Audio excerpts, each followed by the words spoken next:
ইলেকশনের সময় 15 দিন এলাকায় থাকে, বাকি 11.5 মাস ঢাকায় এসি রুমে বসে থাকে। আমরা এখানে এসেছি আপনাদের কথাগুলো শুনতে। আজকে আমরা জাতীয় নাগরিক পার্টি এনসিপির পক্ষ থেকে দিনাজপুর জেলার অন্যতম সমৃদ্ধ উপজেলা ফুলবাড়িতে এসেছি। এই ফুলবাড়ি হচ্ছে সেই বীরদের একটা উপজেলা, যেই বীরেরা বিভিন্ন সময়ের প্রয়োজনে তাদের জীবন পর্যন্ত দিয়েছে। আমরা আমাদের জায়গা থেকে জানি, আপনারাও জানেন, যে এই ফুলবাড়ি এমন কয়েকজন শহীদের রক্তের উপরে এখনো দাঁড়িয়ে আছে। পাশেই রয়েছে আমাদের শহীদ 3 জন বীর শহীদ, শহীদ আসাদ সেতু।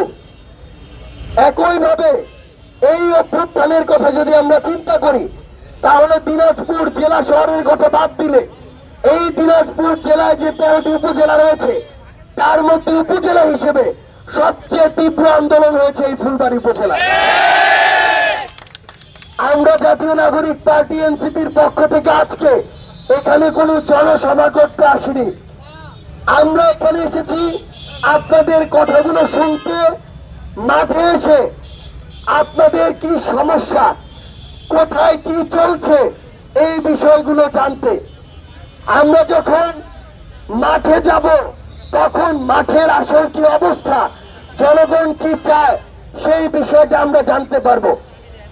বিগত বছরের পর বছর ধরে আমরা দেখেছি রাজনীতিবিদরা ইলেকশনের সময় 15 দিন এলাকায় থাকে, বাকি 11.5 মাস ঢাকায় এসি রুমে বসে থাকে। আমরা সেই কালচার পরিবর্তন করতে চাই। ইলেকশন থাকুক আর না থাকুক,